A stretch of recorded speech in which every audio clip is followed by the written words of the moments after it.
এই যে শুনছেন, সাদা কাফন ছাড়া আপনার আপন বলতে কিছুই নাই। হকগুলো এই স্বার্থের কাঙ্গাল, বুঝলেন?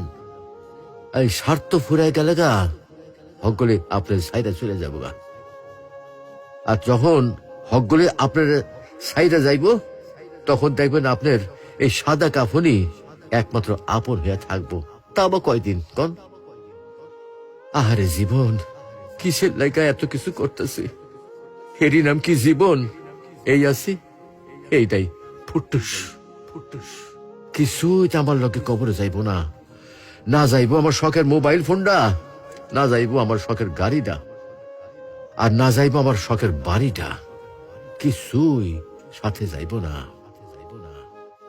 এগুলা ভাববার মধ্যে কি আর সময় হয় আমাগর? আমরা কত ব্যস্ত, তাই না? আহারে জীবন জীবন। আসুন সময় থাকতে ইমানের পরিচর্যা করি, পরকালের পাথেয় গুছাই, পরকালের কথা ভাবি।